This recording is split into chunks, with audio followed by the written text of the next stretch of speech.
Hey there, boss chicks. It's your girl, Catrina Marie, your boss chick biz coach. And listen, what's good today? It is a beautiful, brand new and blessed day. I want to welcome you here. And this is all about gay pride today. This is all about celebrating my LGBTQ plus peeps today and all month. In celebration of you, we are going to talk today about what it was like not that long ago, not being able to talk openly, loudly, and proudly about all of our gayness that today we celebrate. And I also want to talk about a mental health and wellness, right? How we are deeply impacted in our communities, right? And how that affects the LGBTQ, again, communities, right? The suicidal rates, the depression, the anxiety, and all the mental illnesses that we need to be addressing. So I want to openly talk about that because after all, this is about coaching and candid and courageous conversations with Catrina. So let's get it, y'all. We're going to get into this conversation right now. Let's go. Hey there, Visionette. Welcome back to my channel. If you're new here, welcome. So glad you stopped by. My name is Catrina Marie. I'm a career transition coach and startup business expert, and I help high-achieving powerhouse women exit a corporate career that no longer serves them to start, sustain, and scale a successful online service-based business that's in alignment with their passion and purpose. So if you're ready to share your gifts with the world and turn your dream life into your reality, without sacrificing your sanity or compromising your happiness, then you are definitely a boss chick and you have come to the right place. Before we get started, be sure to subscribe to my channel and click the notification bell. I release new videos every week and I don't want you to miss a single episode. All right, beautiful people. So this is Gay Pride Month. Last month was May, so it was Mental Health Awareness Month. So this is perfect timing for blending conversations. And I want to preface this conversation by saying to you that I am living my truth out loud. I am proud to be a Black woman, lesbian, walking in my truth, walking in my purpose every single day. I have no qualms whatsoever about my lifestyle. I am true to the core of my being. I am in alignment with who I am as a human being first, as a woman, as a Black woman, and as a Black lesbian woman. And I want to make sure that we are having out loud the conversations that are necessary to talk about our lifestyle and some of the consequences we suffer from because we're not dealing with some of the traumatic events that have occurred in our lives simply because we are of the LGBT community and how mental health is impacting our communities in a significant way. So I happen to be someone who does not apologize for her truth. Why should I? Why should we, right? And I also don't conform easily, really at all, to societal norms. In other words, I really don't give a damn about what other people's opinions are. However, many of us live our lives like that, out loud and proud, but that doesn't stop the hatred and the bigotry, the prejudices that we experience, right? Just because we are who we are and because we do walk in our truth unapologetically. I, just like many of you, I embrace all of me, my femininity, my Blackness, my lesbianism, and the fact that I am a mother, proud mother of a beautiful young man, a wonderful son, who I have successfully raised despite what they've said about two women raising a man, particularly with lesbians, right? A lesbian couple. But I have proudly and successfully raised a handsome, loving, talented, unique, special, blessed, so many things I could say about my son, young man who is doing great things and a lot of amazingness in this world, bringing the gifts that he was created to bring. And I have successfully done that with my forever life partner. So again, against all odds, right? As a Black woman who happens to be a lesbian. So when I say I am a true representation of our LGBT plus family, I sincerely and wholeheartedly mean that, and I invite you to have the conversation with me, join in on the discussion, because We are all impacted in some way. Sometimes we are going through some very significant traumatic things in our lives, right?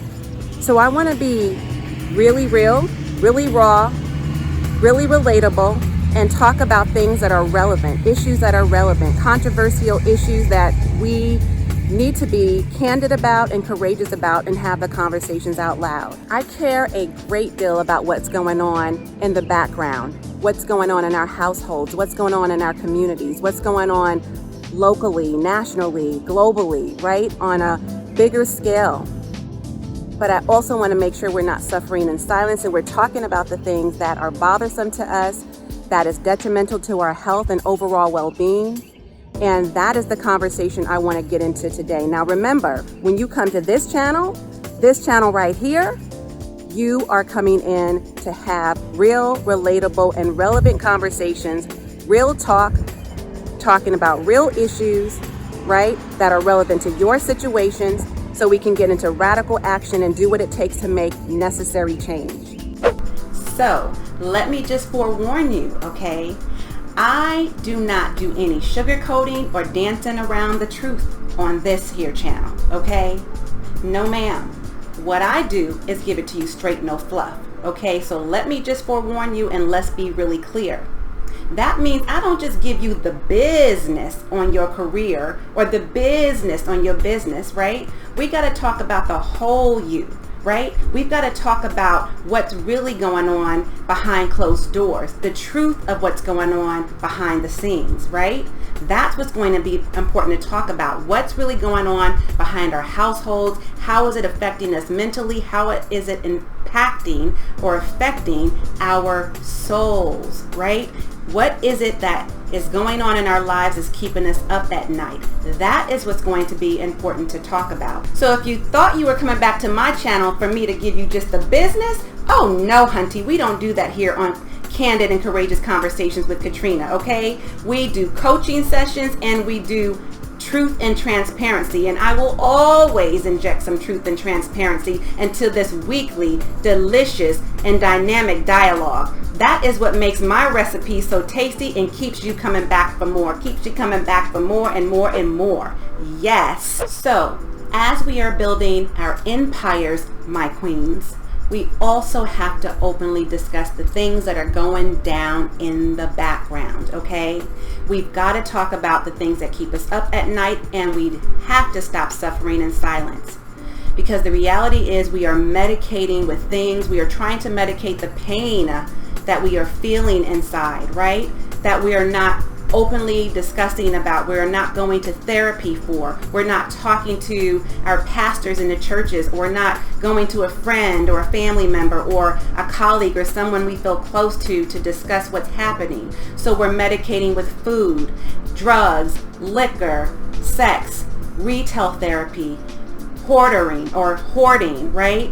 And all the things, right? Everything that you can think of, gambling. If I didn't say that, I mean, there's so many things that we're medicating the pain with, and it's not worth it. It's not worth it. We're feeling so much burden, right? And so while we're trying to keep it looking pretty on the outside, ladies, on the outside, we are crumbling on the inside because of the deep, dark, disgusting secrets and the ugly truths and the stories we hold on to, the ill feelings we are harboring, right? And that only makes it worse. We are only as sick as our secrets. So we've got to find a way to let that go.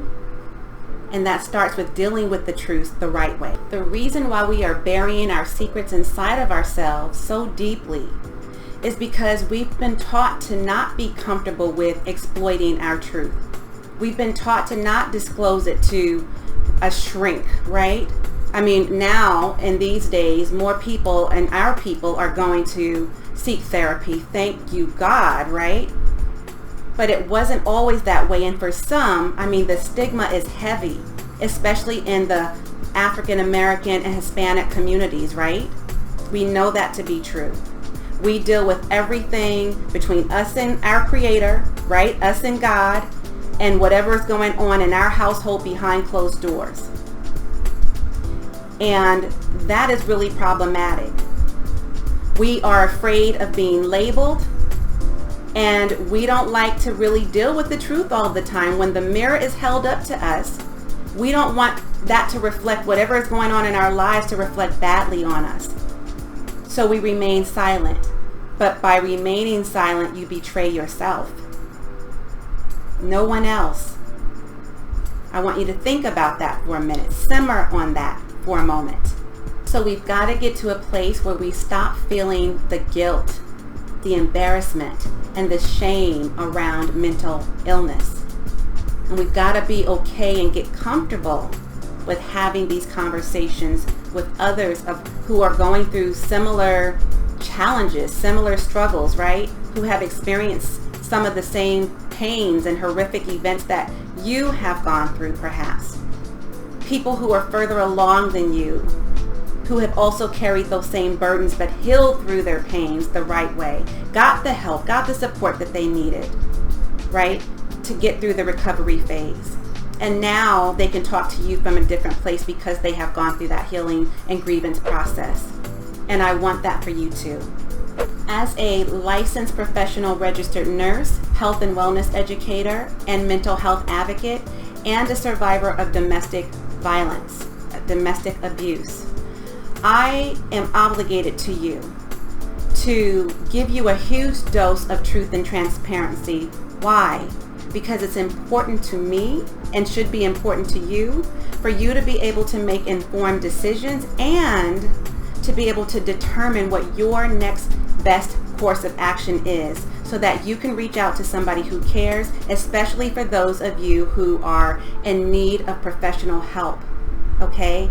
So I don't want you to hesitate to reach out for the support. So whether or not you're dealing with stress, anxiety, depression, and there's all sorts of depression, right? Postpartum depression, major depression. I mean, there's so many types of depression, situational, circumstantial depression, and many other types. If you're dealing with PTSD related to trauma, substance abuse, alcoholism, you name it, ADHD, OCD. I mean, there's so many diagnoses, but the reality is mental illness is real. It is real. And I don't want you, nor should I, nor should anyone take it lightly. So if you feel like you're not living a normal life, if you feel like nobody understands, if you're not really sure where to go or what to do, if you are embarrassed or ashamed or afraid, I just want to strongly encourage you, please don't be. There's, people out there willing to embrace you and, offer some sound advice, to be your sounding board, to give you an opportunity to open up about whatever your issues are. Don't feel like you're the only one going through whatever it is you're going through. That we all face challenges at some point in our lives, be it last year, yesterday, today, tomorrow, next month, next year, 5 years from now, doesn't matter. Whenever we are dealing with whatever our struggles and issues are, that is the time to reach out, okay? That is going to be so key to your success. And again, before things get too bad, right? We want to make sure we're not waiting too long to get the support that we need. Coming out is not always easy. Dealing with rejection can be difficult and traumatic.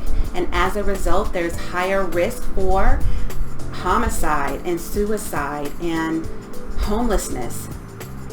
So we've got to start talking about what's really going on, right?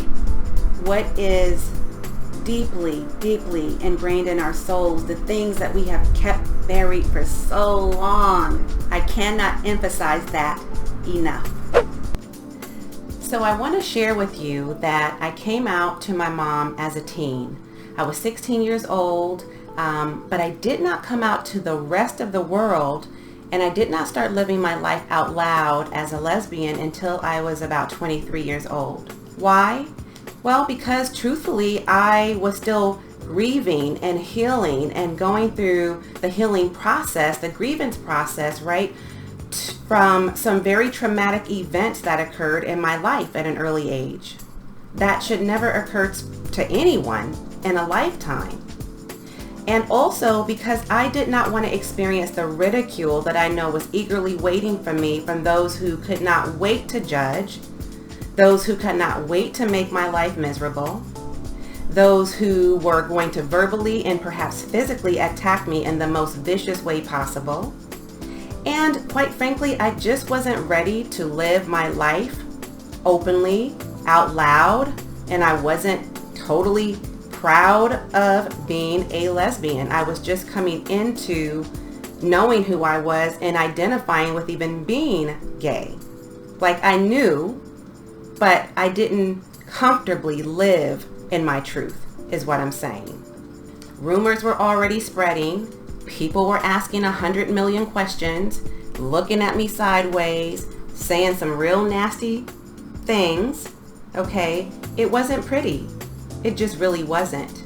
And so while I can completely understand how you may look at me from where I stand now, from the perspective of where you stand, from the outside looking in, you might be thinking, oh, I'm sure more than likely she grew up in the burbs and, she had the good life, she lived the good life, and, she had a wonderful life and she hadn't experienced any real pain.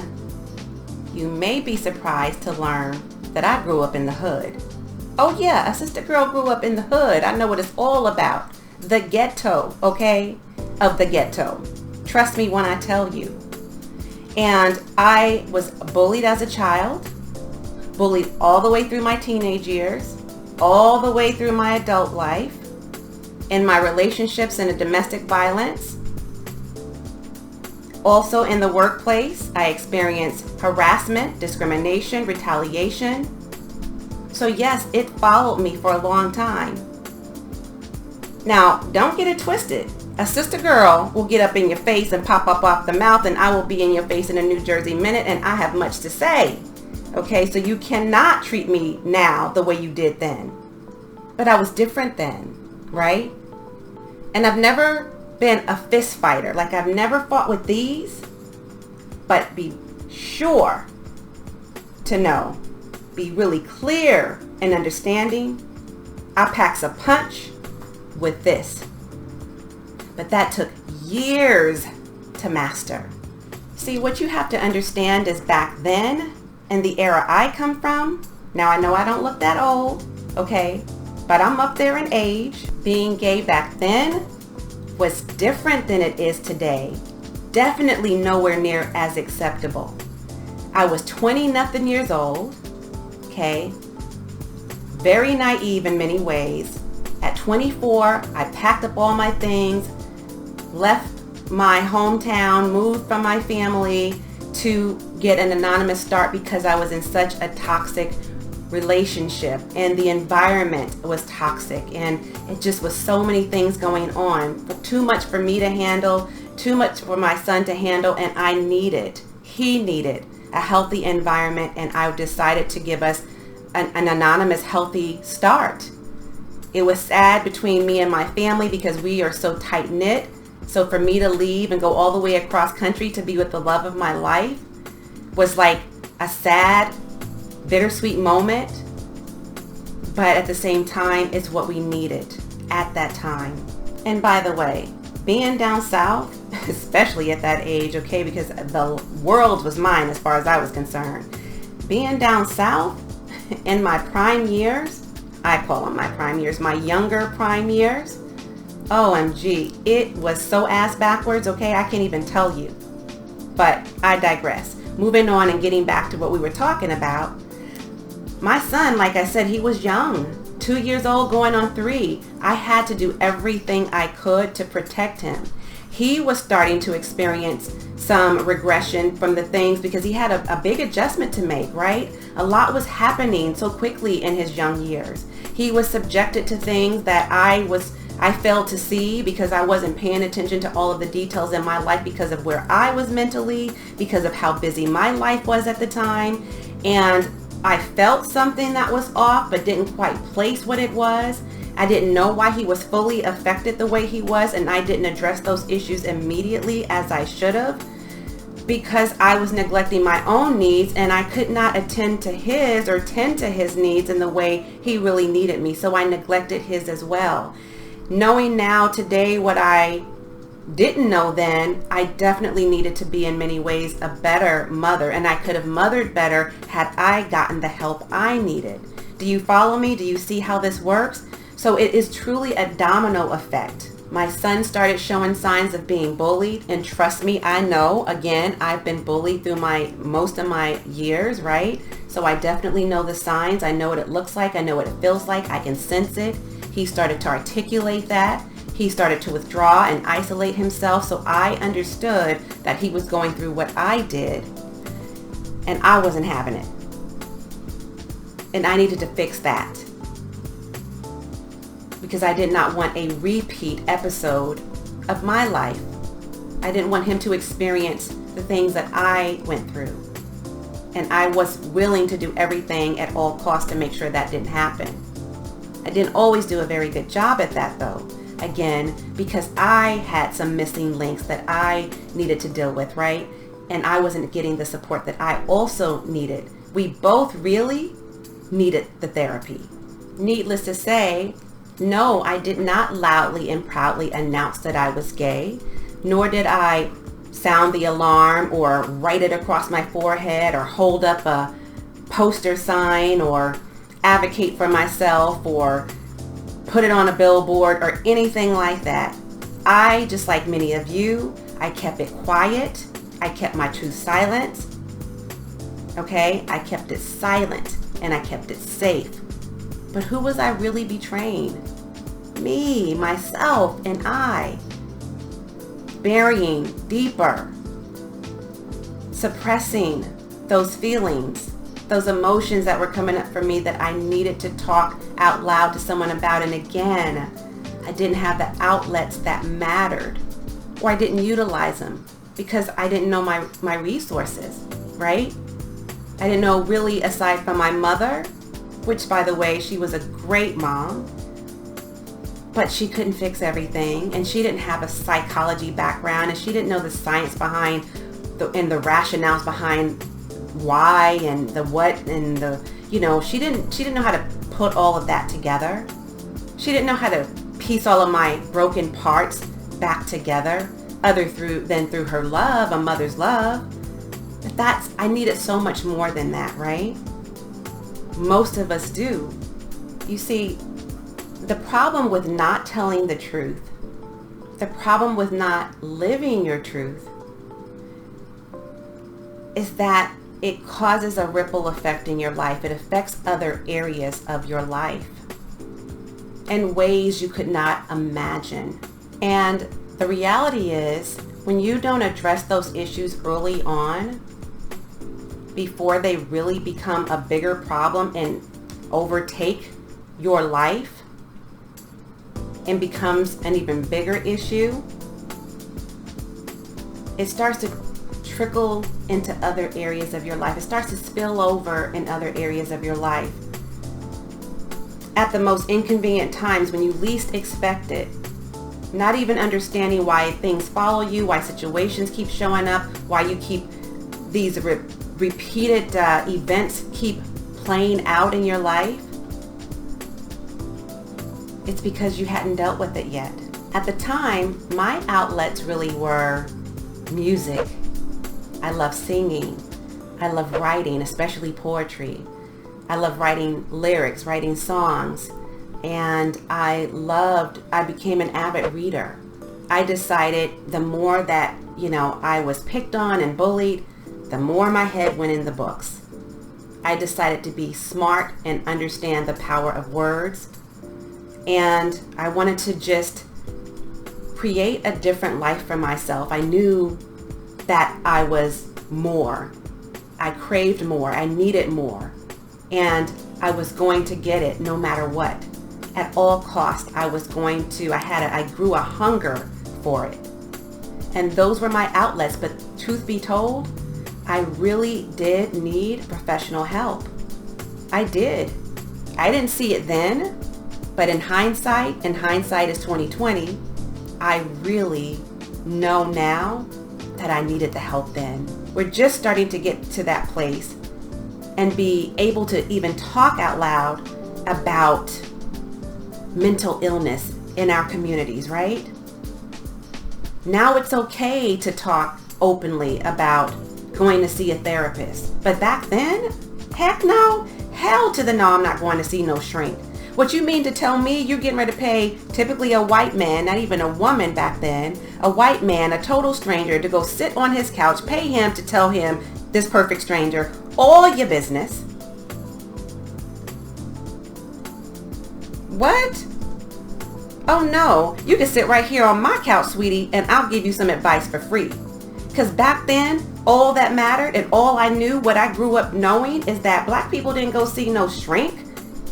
We didn't pay no therapist to tell us what our problems were. Back then, you dealt a lot with the psychoanalytics, those who were actually putting information in your head, right?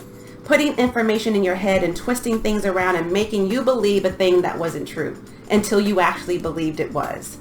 So, no, we didn't play those games, sweetie. Like, it was like, oh no, we are not going to see a therapist. Whatever we deal with as a family. You see, whatever we were going to deal with, we were going to deal with behind our closed doors in the privacy of our homes, amongst our families, right? Our family members, just us, our four walls, and us and God, right? Like, that's it. Prayer was going to fix everything. That's it, period. No ifs, ands, or buts about it. So over time, internalizing those emotions that were triggered by some very significant events that occurred in my life developed into some mental problems for me, right? And although I was never technically diagnosed until later in my years with traits of OCD and PTSD and things of that nature, I actually did experience and know early on that I was definitely going through having anxiety and panic attacks, and I always felt this urgency, a race against time that I never really understood. I felt like I had a loss of control in my life, and then that developed into OCD. First just OCD traits, and then it actually really became a problem that could have become debilitating had I not taken control over that. PTSD, anxiety attacks, phobias, all of those things are real. And I experienced all of those things. And to this day, I still do. Mild grade depression, bouts of depression from time to time, definitely anxiety. I would venture to say if I were to go and get diagnosed today, they would probably diagnose me with ADHD, but of course, who doesn't have that these days, right?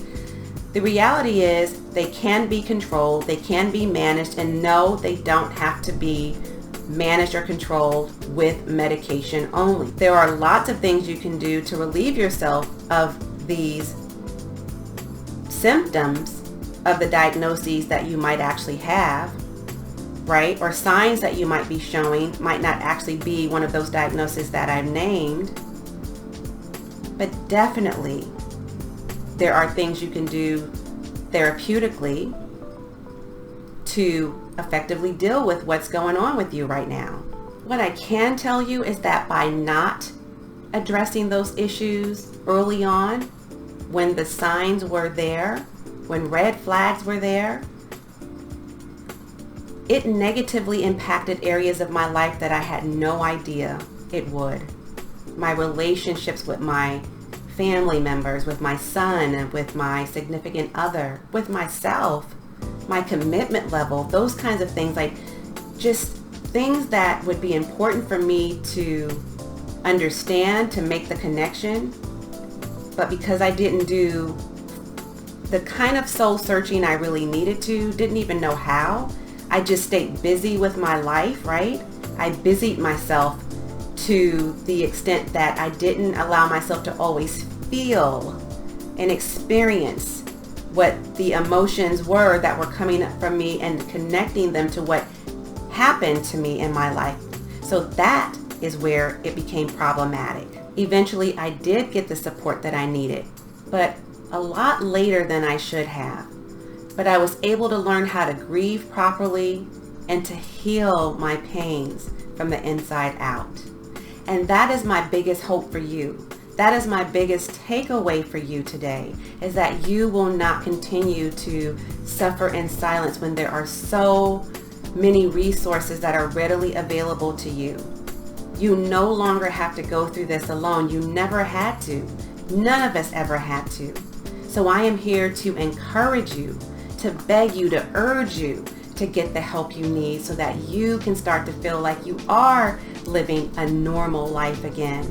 If you are far removed, if you are not enjoying any longer the things that you once enjoyed, if you are feeling helpless and hopeless and you are experiencing mild or moderate or severe bouts of depression, now is the time to seek help.